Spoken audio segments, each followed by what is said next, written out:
interview with Joseph R. Small, December 6th, 1977, Somerset, New Jersey. Right. What I'll do is I'll transcribe the interview myself, and then when I write it up, that it's a dissertation or so, I'll send you a copy for your okay if I want to use any quotes. Mm-hmm. And if there's any problems, we can either I'll just paraphrase it and not use anyone's name if that's better, or if you don't want to use it at all, we can do that. Okay. Well, why don't we just get started on it? I had sort of drafted a list of a few things here to get us sort of start the conversation. This is your home, right, in New Brunswick? Yes. And you were in this is where you grew up and went into the service from. Yeah, in this vicinity, not in Somerset. I grew up in New Brunswick, okay, which is across the highway. Mm-hmm. Well, how is it that you went into the Navy in the first place? Well, I was drafted. Yes, I was drafted, and the Navy was a by chance situation because there were two of us, close friends, and when we went through our physical, the doctor asked, well, which one wants to go in the Army? And neither one of us answered. So he just grabbed the stamp and hit bam, and then he looked at it and said, all right, move out, soldier. My buddy happened to be ahead of me, and so he got the Army, and that left the Navy for me. Mm-hmm. That's the way I got into it. I didn't choose the Navy. I'm glad that I got in the Navy after I found out what life in the Army consisted of. I was glad that I got the Navy, but it was just a matter of chance. Mm-hmm. So you went to Great Lakes Naval Training Station? Camp Robert Small, Great Lakes, Illinois. And that would have been, what year was that? 43. I was in 43 in July. Mm-hmm. So you were there for, what, 6 weeks of training? Yeah, 6 weeks, because I don't know exactly now what date I left there. But when I left there, I came home for a leave, and then I went back, and they shipped me out to Fort Chicago, California. So you went there directly from Great Lakes then? Yes. Yeah. Directly to Fort Chicago, directly to Great Lakes. Did you have any expectation that you'd be going to sea?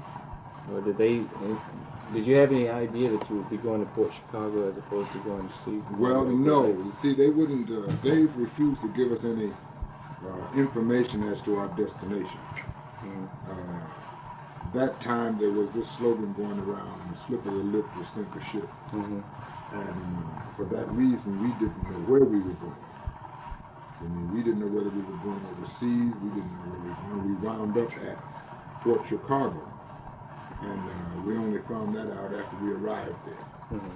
So, we didn't know where we were going. So, we were in this work battalion, Fort Chicago. Right. Mm-hmm. Our main work there was loading ships, mm-hmm, with ammunition and weapons for overseas ships. You were in the 4th Division. Yes. That was Lieutenant DeLucci. DeLucci. Okay. And so you were in the 4th Division from the very beginning then? When you first, from the very beginning. So that would have been about, what, August 1943 that you? Just about, yeah. Middle part of 43. Mm-hmm. To after the explosion, which was July 14th, 1940.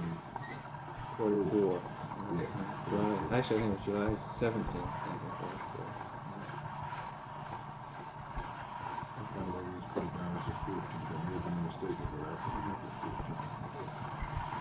So you were actually involved in the loading then, right from the very beginning?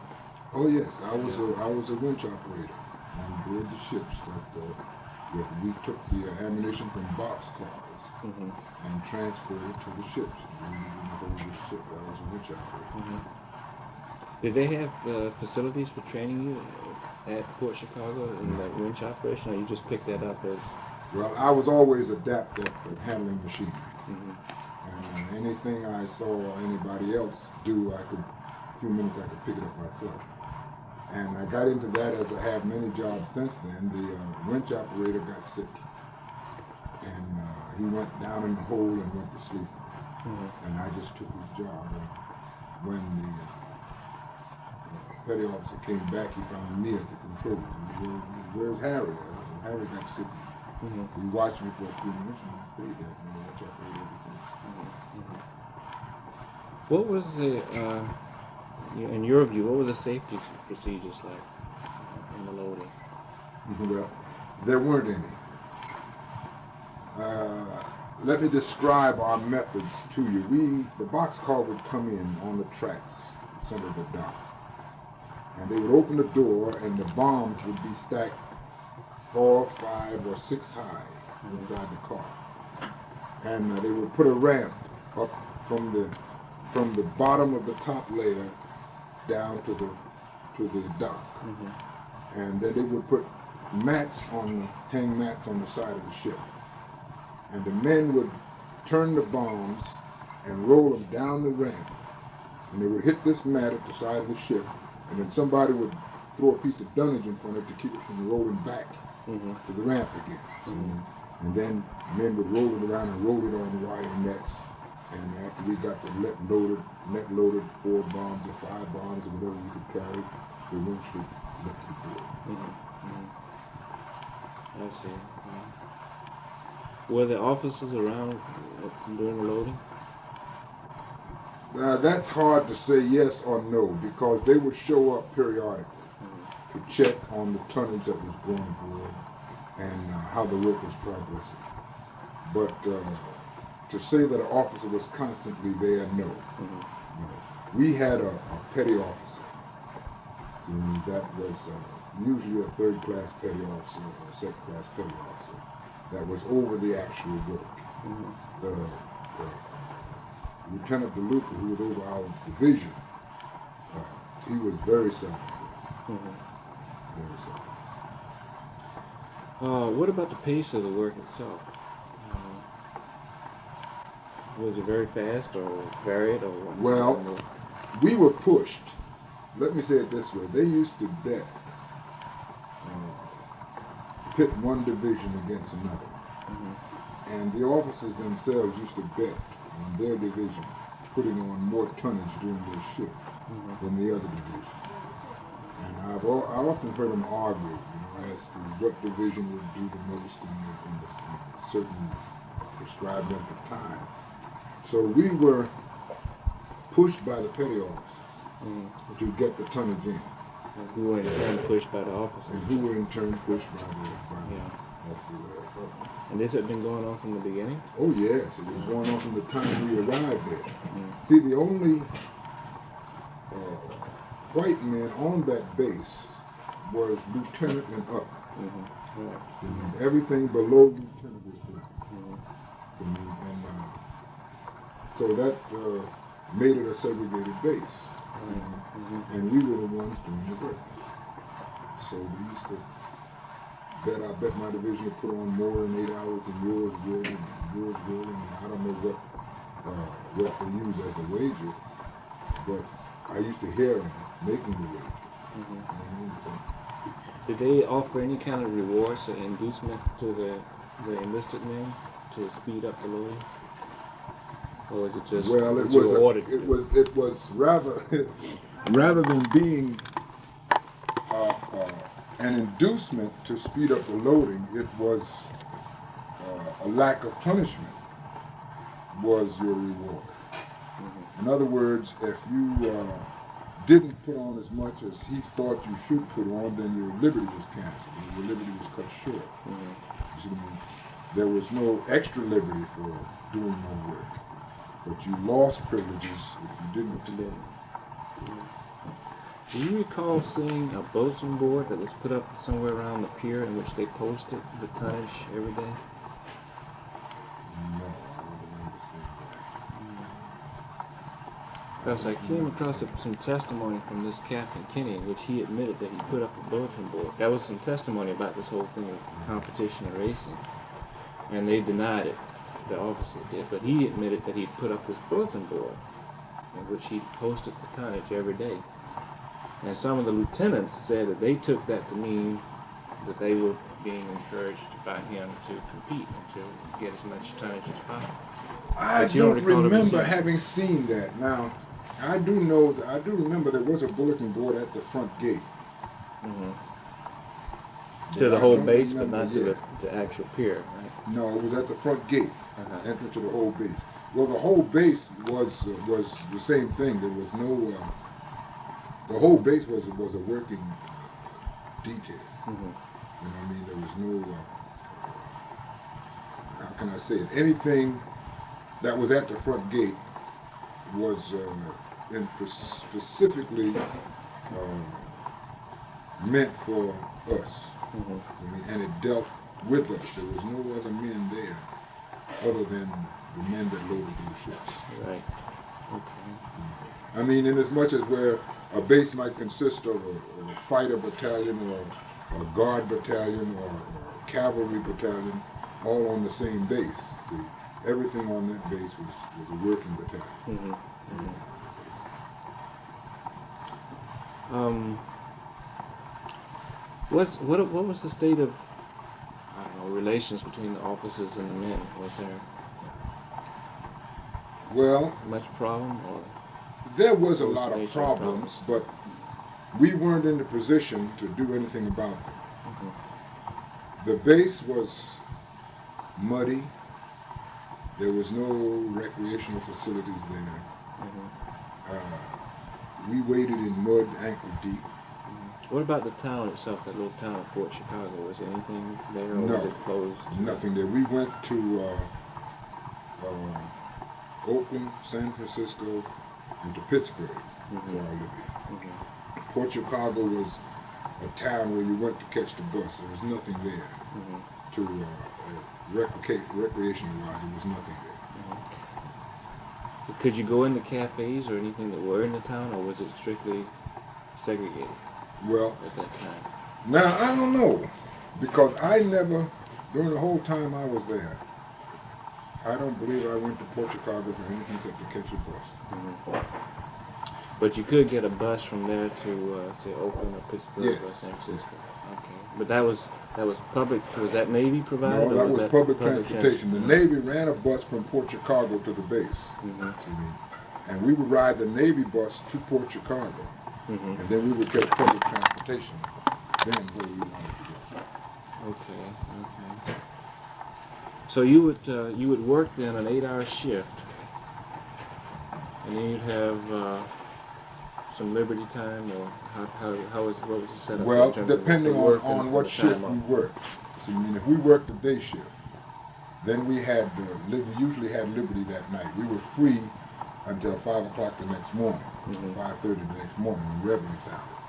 But if we worked the say the second shift from 4 to 12, Hmm. then we weren't allowed out. Or if we worked the midnight shift from 12 to 8 in the morning, we were allowed out until 8 or 9 that night. Hmm. So, Hmm. and we had to be back in. So your liberty depended on what shift you were working. Yeah, and you didn't actually. I guess that wasn't really much time. Didn't actually go off very far. Oh no, no, we It's had. just that Well, if you go to went Pittsburgh maybe. to Oakland or Frisco or Berkeley, I mean, it was an hour and a half ride.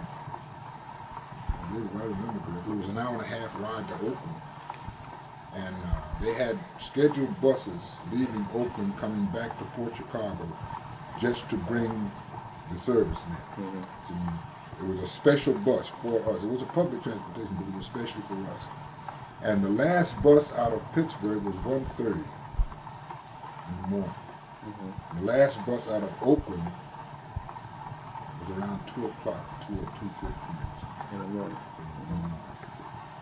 And those buses would get you back to Port Chicago in time for the reveille. Hmm. On the schedule that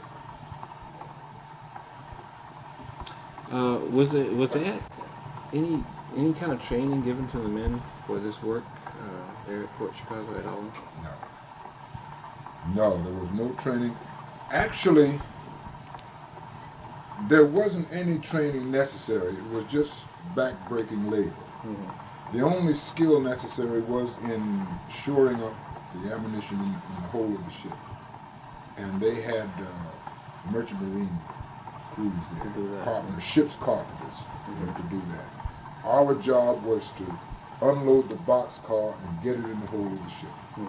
And then they had a crew there to place it where the carpenters wanted it. See, and they were sure it up. So there was no skill there other than operating the winch. I No see. skill there necessary. Did the men have any specific grievances? Was Oh yeah, anything we had petty grievances. I mean, eating conditions, the recreational facilities, there was nothing there. We had petty grievances, but never wasn't ever, we talked about it among ourselves. It was never brought to any demonstration. There was no possibility of, I don't know, bringing it to the attention of higher authority or getting any kind of changes made. Well, I'll tell you something. In that time, we considered our position almost the norm. You know what I mean? I mean, the Navy up to that time had no black people in it. And being in the Navy, being able to sleep between white sheets every night, and have 3 square meals a day, 3 hot meals a day. And I mean, this was a privilege that the black man hadn't enjoyed. And so we didn't put up much of a squawk about it. It was right along with the situation. I mean, I was next in command to the petty officers. I was unofficially the division leader because the petty officers that we had were incompetent. And the men depended on me more than they did on the petty officers, and I was a first-class seaman.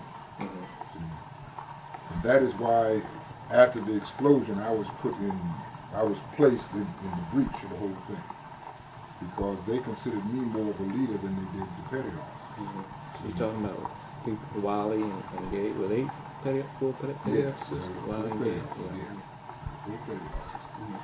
But their concern for the men was nothing. And I was the one that mingled with the men, and I was the one that they looked to mostly when they had a grievance. They came to me about it, and I couldn't do anything about it, but go to the petty officers, and that's where it died. So when the explosion came, and the question was asked, are you going back to work? Well, the lieutenant, he asked me first, because I never marched in ranks. See, I assumed the position of cadence caller, and they accepted it. So I marched outside the ranks and called cadence for the company. And when the men had a grievance, as I aforesaid, they came to me, and when it was time to wake them up in the morning, I woke them up. Because the petty officers would come through and they had slogans of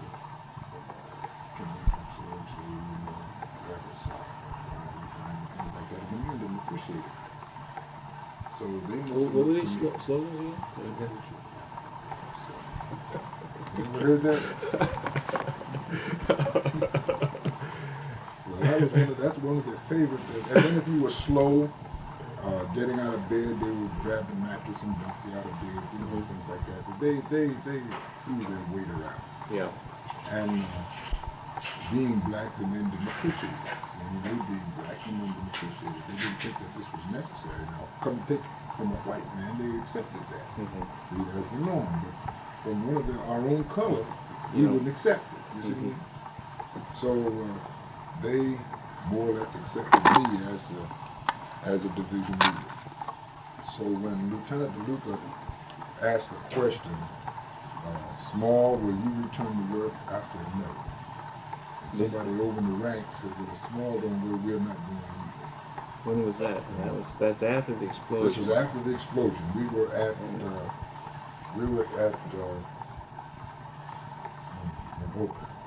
what? Shoemaker? Shoemaker. We were in Shoemaker, California. Yes. And we expected this to come.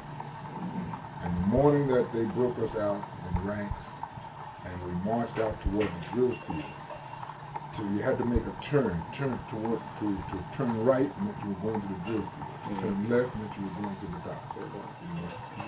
And so when we got to this intersection, the command came, column left, and everybody stopped here.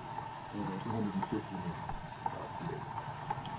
So I was calling Cater, so Lieutenant Luke called me to the front, and he said, Small, said, are you going to be back to work? And I said, no.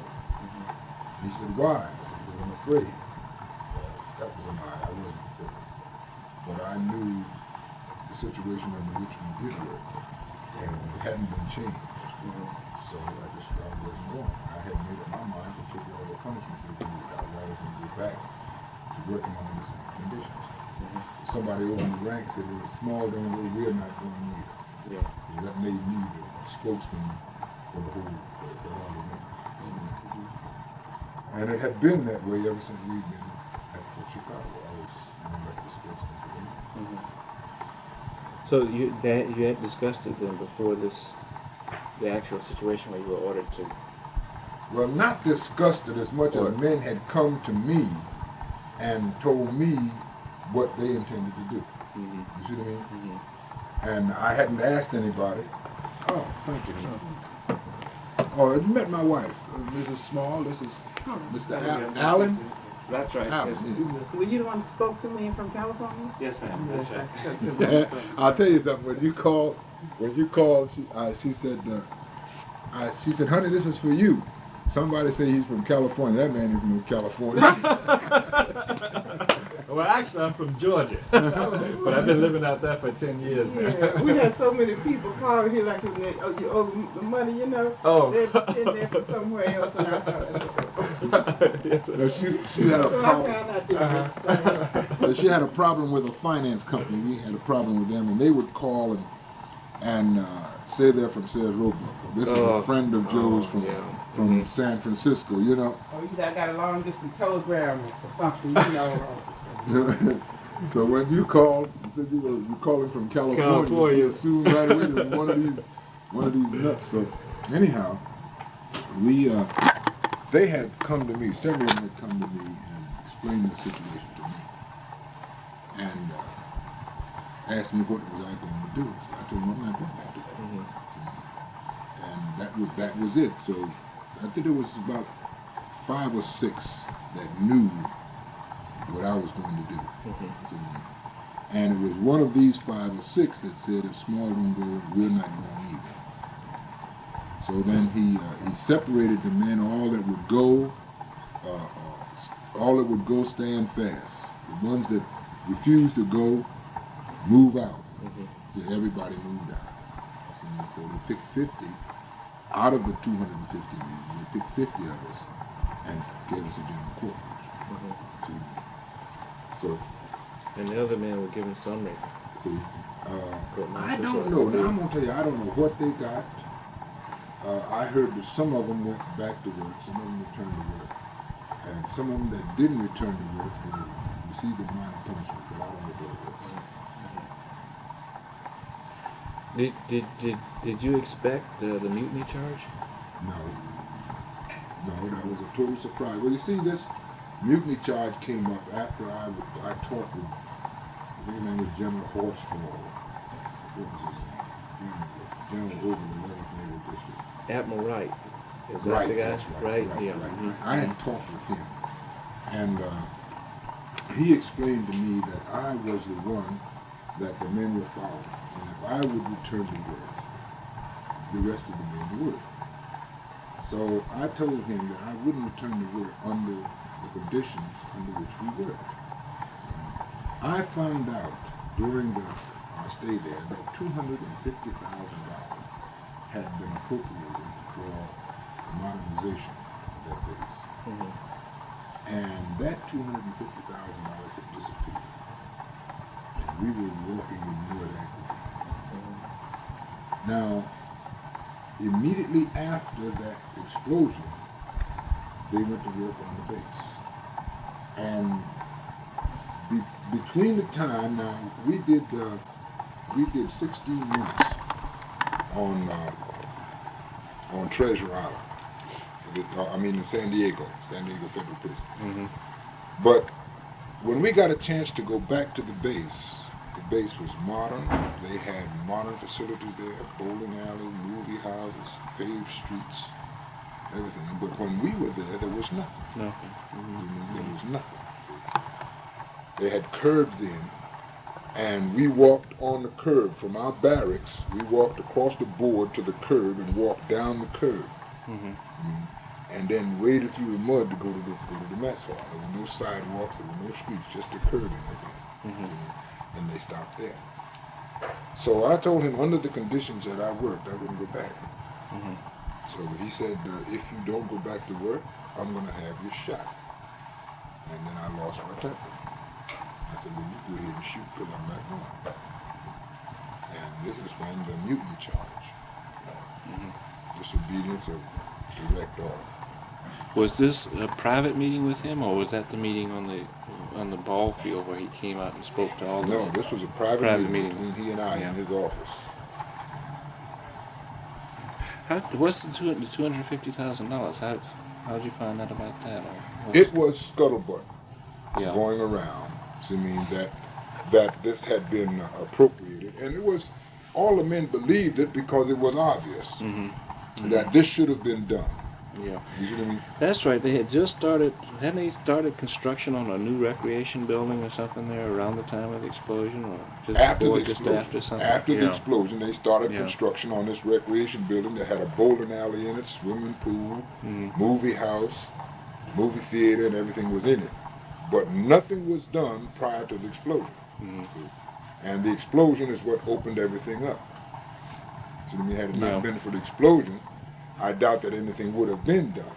Mhm. When this explosion occurred, then it opened everything up. And incidentally, that explosion was predicted months before it happened.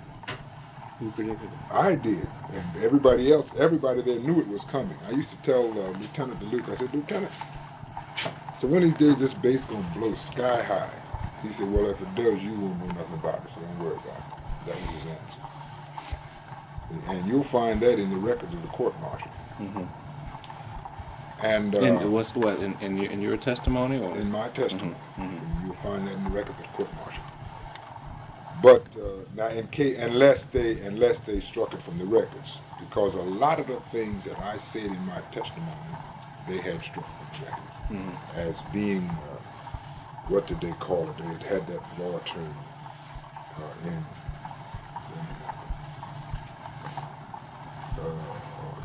good as I know it, I can't think of it. I will think of it. did you get a copy of the record? Yes, every one of us got a copy of the record, but that thing was so cumbersome, there was no place for us to protect it, you know, and they wouldn't let us mail it home.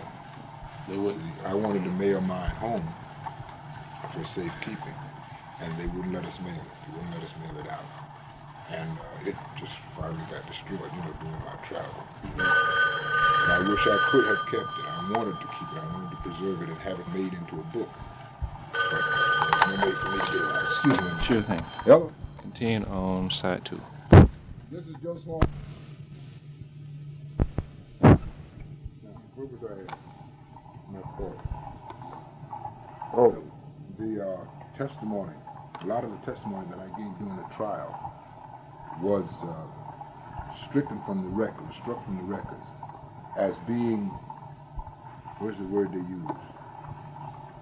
Not unimportant. Irrelevant? Irrelevant. Yeah. Irrelevant, yes. Yes, it's irrelevant. So a lot of the things that went on between the men prior to this trial was not up to par. I mean, I admit that. They had us billeted on a barge. And it was I think the barge was built to house about 75 or 80 men. There was 250 of us on it. And we had several men among us that was hot-tempered and fought easily and carried concealed weapon, carried knives and things. And several incidents on the way to the mess hall. They marched us to the mess hall in groups. You see what I mean? And one guard got stabbed one night, and they never found out who did it.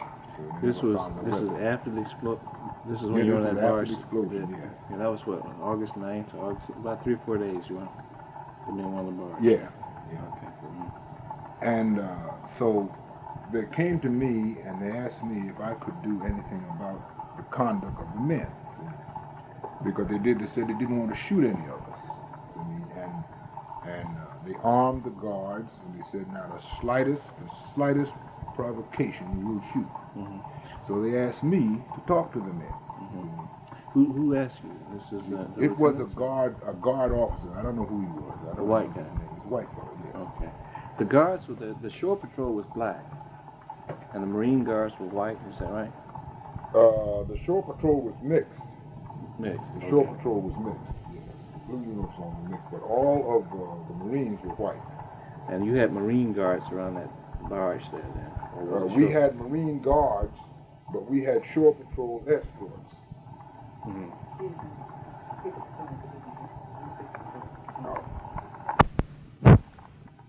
So one of these, you were saying that a white Marine guard asked you to. Yeah, one of the he was an officer in the Marine Guards, and I don't know what rank he had, but he asked me if I could do anything to quiet the men down. And so I called a meeting on the barge, and I talked to him. And I used a statement that I never should have used, but they took the thing out completely out of context. I said, we have them, well, I'll say now, in the palm of my hand, palm of our hand. Mhm. Then I used the derogatory phrase. Yeah, I think I read that. All right. And they can do nothing to us if we don't do anything to them. Mhm. You see what I mean? And what I meant by it was that they can't shoot us. Mhm. You see what I mean? Because they had threatened to line us up and shoot us, you know, and everything. So I was attempting to quiet the affairs in that respect so that they would turn in all of their weapons because they were arming themselves. See what I mean? That they might fight back if their lives were threatened. Mhm. See? And somebody in our bunch went out and told what I had said. See what I mean? And this was one of the prime testimonies for the prosecution. Mhm. See what I mean? They harped on that. You said you got the Navy. See what I mean? And I said, yes, I said it. I said, but you're taking it completely out of context. My meaning for saying that is all lost. And you're making a threat out of it, and it wasn't meant to be a threat. And that was stricken from the records. That statement was stricken from the records.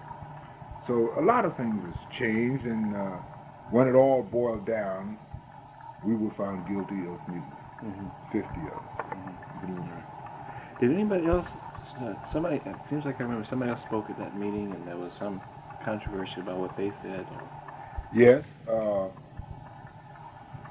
I think his name was Miller. I think we called him Slick Miller. Matthew Miller. Matthew Miller. Matthew Miller. I Right. think that was his name. We called him Slick. Mhm. I think his name was Matthew. And he also spoke at the meeting. But, and then during the trial, it was argued back and forth as to what he said and what I said and what I didn't say and what he didn't say. And we had 5 shaved-tailed lieutenants as defense lawyers. Mhm. And neither one of them didn't know beef or Bigfoot, I'm afraid. But the trial went out and we were found guilty. Now, when did Thurgood Marshall get involved in it? During the trial, we heard that Thurgood Marshall was there from the NAACP. Mhm. And I never had a meeting with him to sit down and talk with him, but we understood that he was there. And several other prominent black black people we heard was there, but we never got a chance to talk to him. Mhm. So he never during the trial itself. There was never any direct contact with him. No, not that I can remember. But he did come to the trial. He did come. And he made some statements to the press. He did come. I think, who was it that started that Port Chicago fund? Somebody started a fund for Port Chicago boys.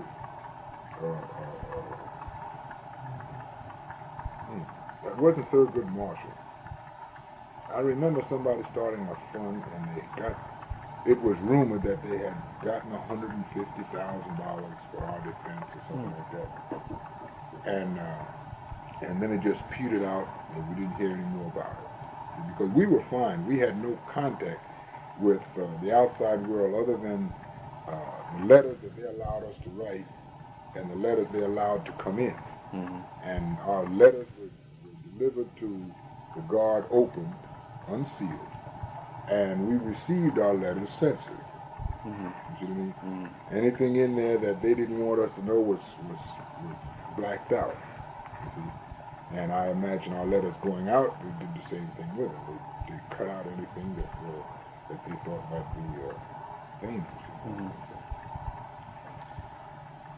So you never knew who was behind this fund then, or whether it actually existed, or whatever happened to it? No, I'm quite sure that it existed. It was somebody in Chicago, as I remember.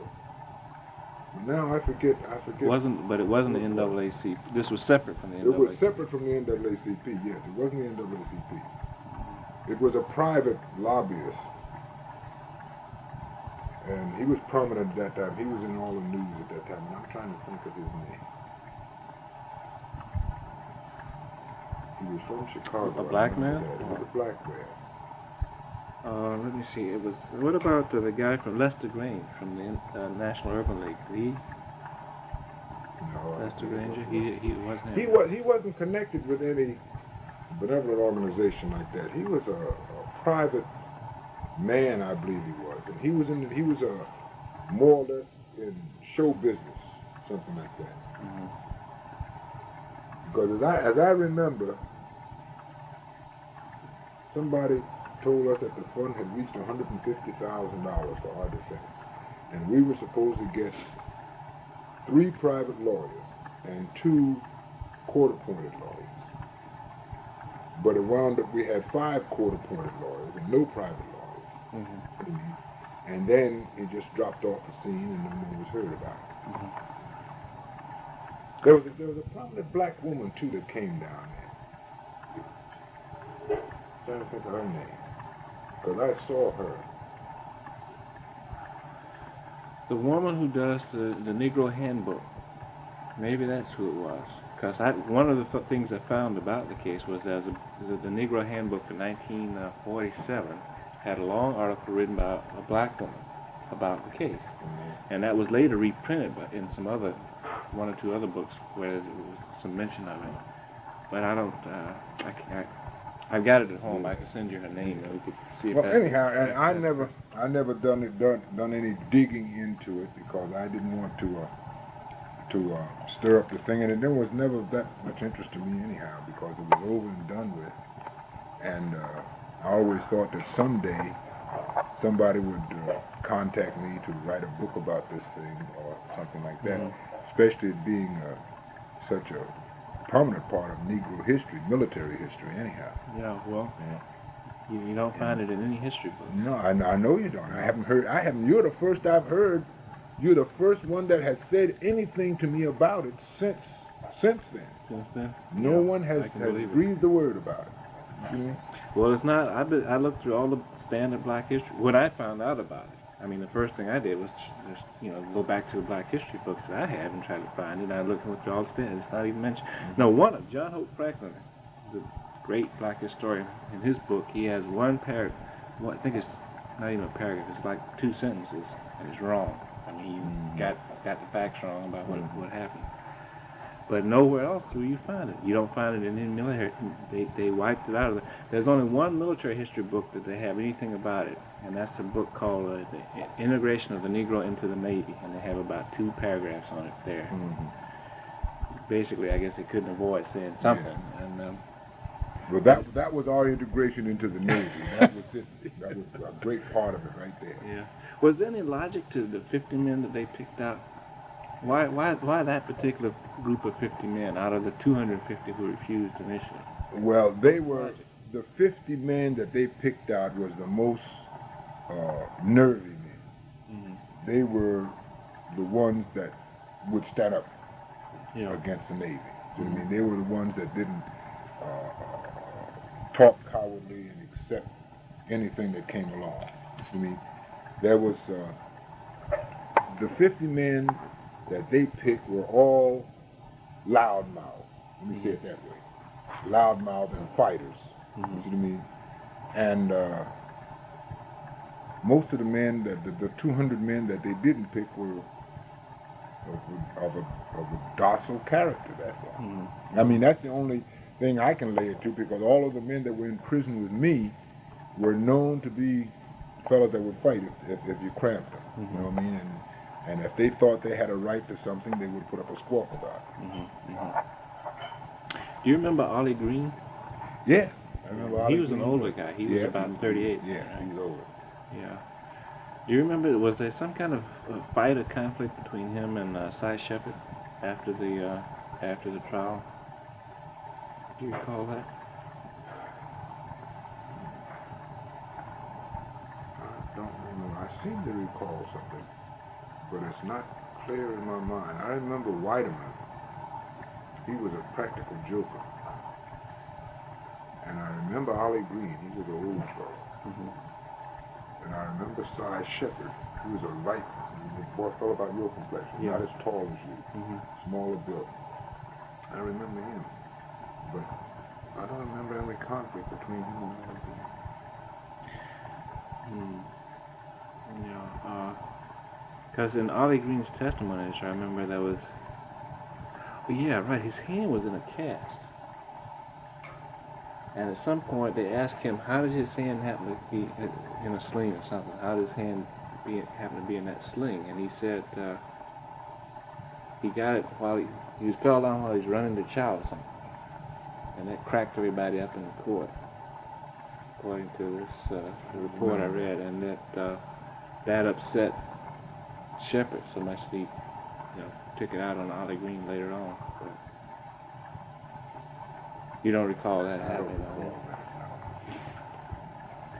no. And this fella, the guy who was had the nervous condition or whatever it was, Julius Dixon. I think he was the young guy, about what, 19, one of the very young guys, maybe 17, 18. And he never worked on they never had him loading ammunition. Yet, he was one of the 50 who was ordered to load ammunition, even though in the past they had never had him out there loading ammunition because they said he was a hazard. Was it Dixon? I think it was Dixon. It wasn't Weideman. I knew Julius Dixon.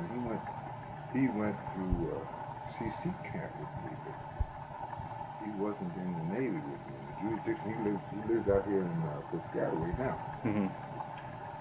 But I don't remember Julius Dixon.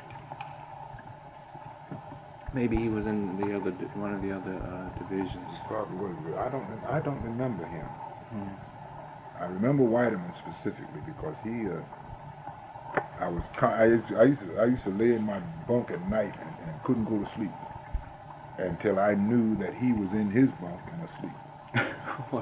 He was a practical joker. We had large Honeywell heaters, in the barracks, one at each end, and he would come in 3 o'clock in the morning and take newspaper and stick it in the fan behind the heater. They had a big fan behind the heater to blow the heat out. And he would stick newspaper in the fan and then laugh when the men would burst out of their bunks and rush to the door.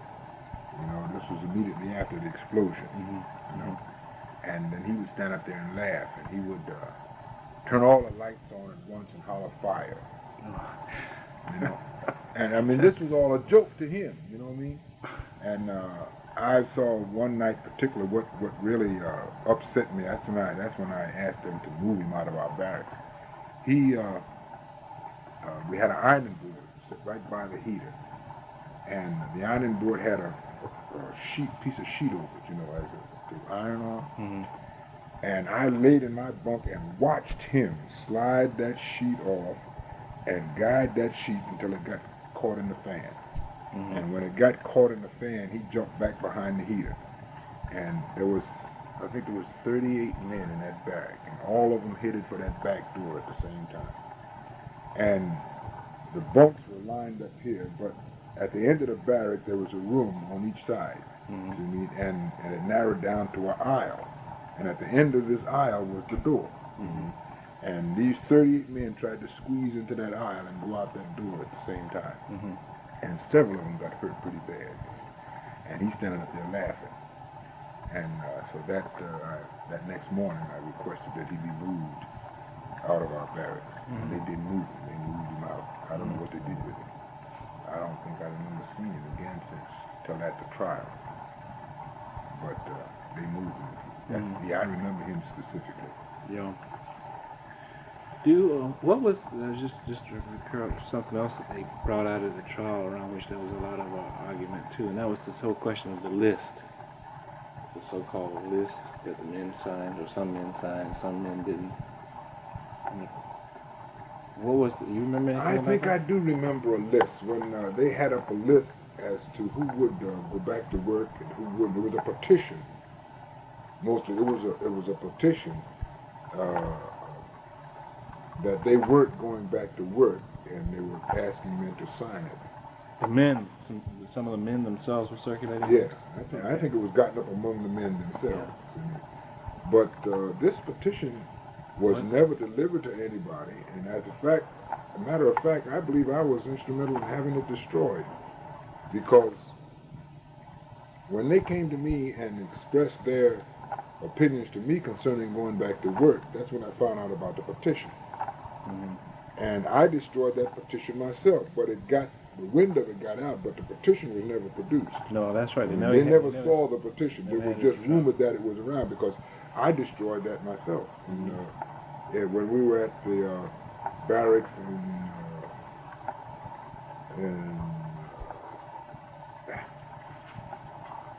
Shoemaker, California. It was a petition. Did it say what did it say? Do you recall offhand? Besides just being a list with the signatures on it, did it have a statement or something like that too? No, I think, as I recall, it was just agreement. I don't think there was any statement on the top of the petition. Mm-hmm. But they would ask the man, "Are you going back to work?" And he said, "No." So we'll sign your name here. Mm-hmm. You see what I mean? And that was the gist of it. I don't think there was any definite statement at the top as to we will refuse to go back to work or anything like that. But the men intended it as a petition, right? They intended it as a petition. We were of the opinion that if we got a favorable decision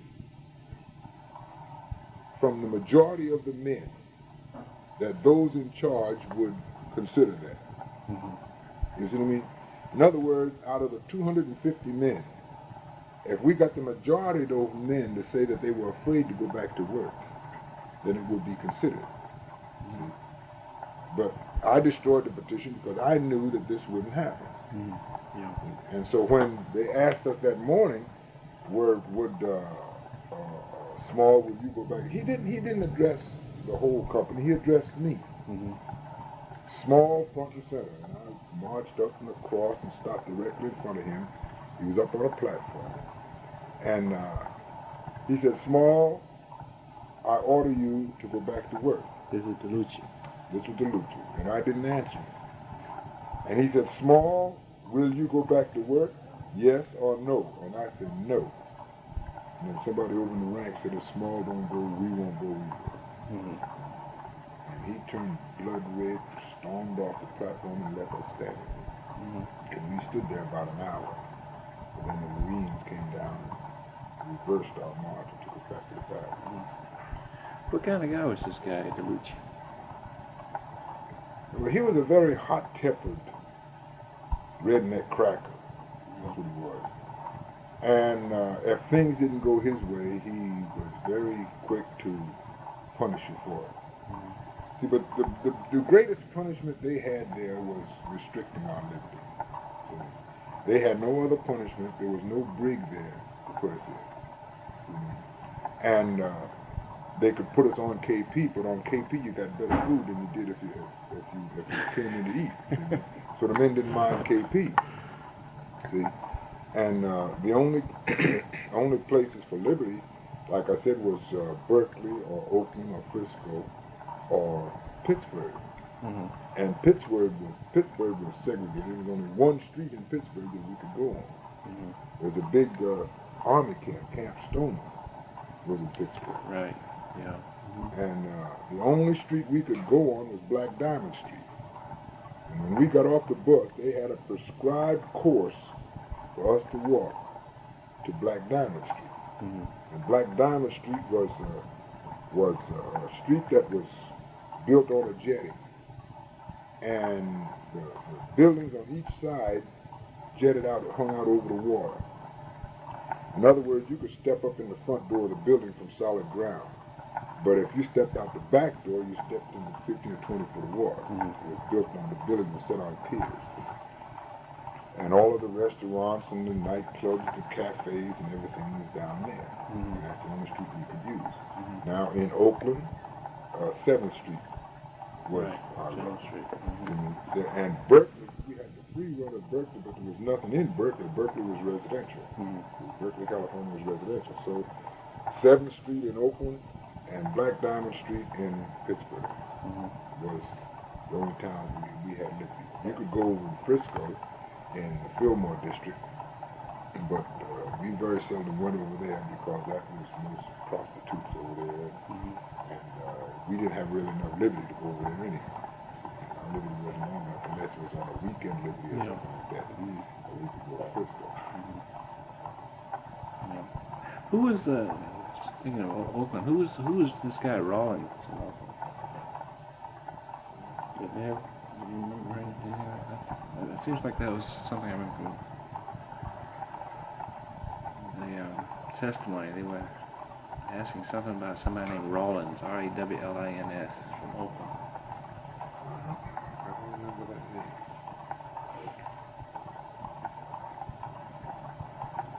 I know there was a place we used to frequent there. I think it was called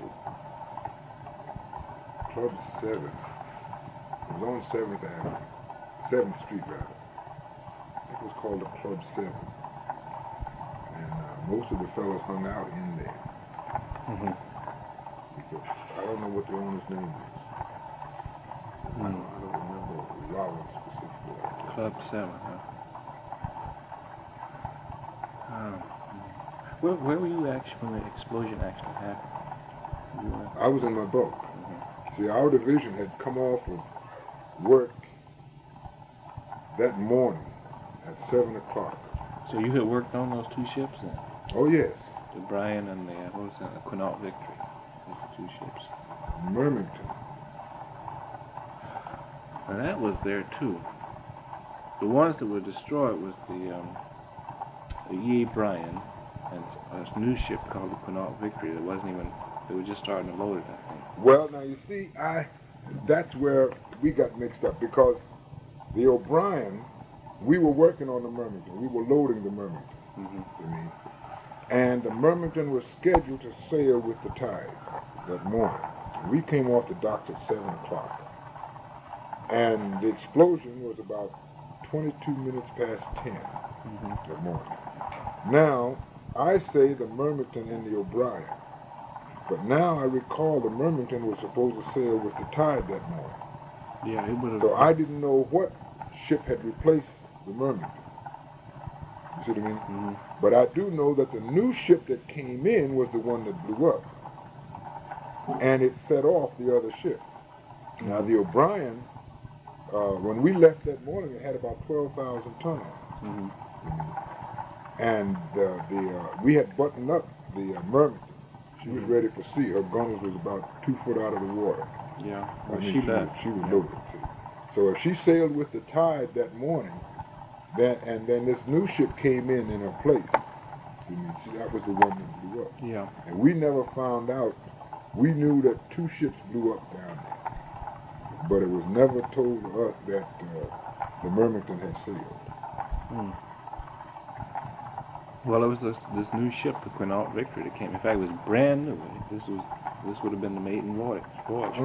See, now that never came out. We never knew that. It had just come from the shipyards where it had been constructed. Kind of came down. I think it was up the Seattle or someplace up north, and it come down to San Francisco. And this was to be its first run, and it blew up. Well, anyhow, that explosion, you see what said a lot of everybody on the dock got killed, I understand, with the exception of one man. And he was in a whole shed sleep. He was supposed to be working. He was in a whole shed sleep. And he got injured pretty bad, but he was the one man whose life was saved. 375 men, it was reported to us, and he lost a life. But it tore down the barracks that we were in. It tore them up like they were matchboxes. Yeah, I got pictures of those. In fact, maybe what I can do is send them to you. I'd appreciate that because I never saw any. I had, they had some photographs made of the base before the explosion, at the time of the explosion, and then when they rebuilt it later. And you're right, I mean, the changes, what they did afterwards was just incredible. They really obviously put a whole lot of money into rebuilding That it. never started until after that explosion. Yeah. After that explosion, when all of that remodeling and things started, because up to the time of that explosion, there was nothing done. Nothing done. So, I don't know, what else can I tell you? Well, this has been very helpful. This is basically, well, let me just, let me think here. Was there anything else I haven't brought up? Well, after the trial, you went down to San Diego. Yes, And were down to there San for Diego. what, 22 months or about a year and a half, right? It Or was long? about, well, let's see. I don't remember now just how long. They were about 16 months we actually did of our 15-year sentence. Some men, I was sentenced to 15 years at hard labor. And then to be dishonorably discharged from the United States Navy. And I understand some of the other men got 12 years and 15 years. But when we went there, we went as a group, 50 of us. And I think I was there about 16 months, if I remember correctly. I was confined there at the San Diego federal penitentiary. What did they call it? San Pedro? Was it the San Pedro. San Pedro. San Pedro, right. yes. And we were confined there about 16 months.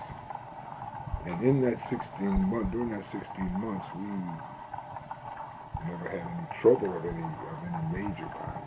You know, we used to get in a lot of junk between ourselves, you know, kicking each other and stuff like that. But we were a separated group. And nobody bothered us, and we didn't bother anybody.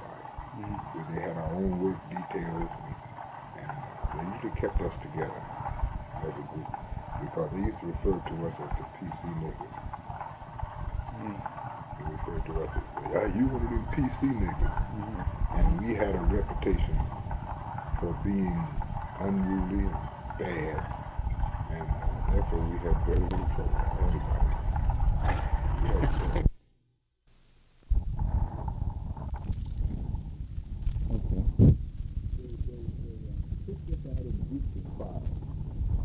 And they put us on board a ship, and they took us out. And we rode. We had no duty, nothing to do but make net calls, roam around the ship, and go back to our place. And I don't know now how long we rode, but we wound up in Seattle, Washington.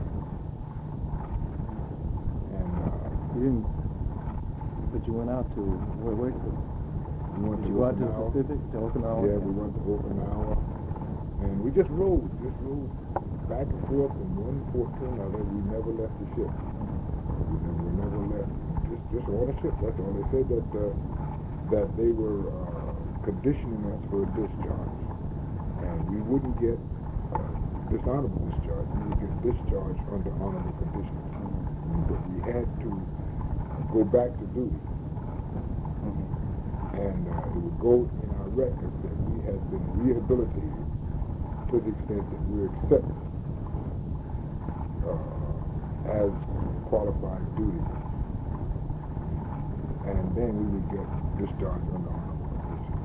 Now, I think this was some compromise from some group. I don't know who the group was. But we seem to think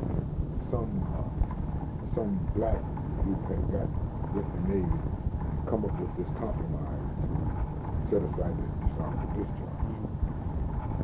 But we just rode, no duty, no nothing to do.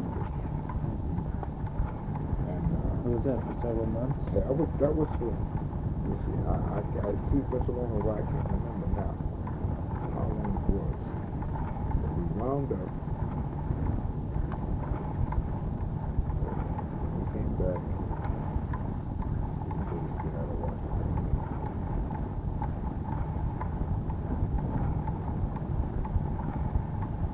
I was in Frisco for a long time. We was on Treasure Island in Frisco. Then they gave us a ship, gave me a ship, and I went to Seattle, Washington. And I got discharged from Seattle, Washington. Well, I don't remember now just how that happened. I know that we left Pedro, we left in groups of 5 on board ship because we went aboard ship one night about 10 o'clock, and we were assigned our bunks and we went to bed. And next morning when I woke up, I detected the motion of the ship. So I got up and went on deck and I looked around. I didn't see land any place. So I said to one of the sailors, I said, how far is the nearest land? He said, about 2 miles. And I left. I said, which way? Straight down. We were completely out of sight of land. And I remember that we had a big laugh about it. But we rode, I don't even know how long we rode now. I don't know whether we came back to Frisco or whether we landed in Seattle, Washington. We were stationed in Seattle, Washington for a while. And we had no duties there.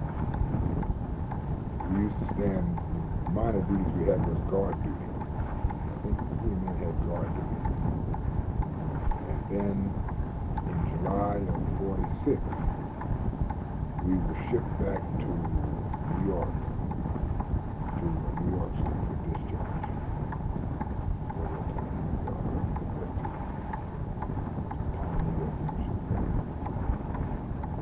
So that was in 46.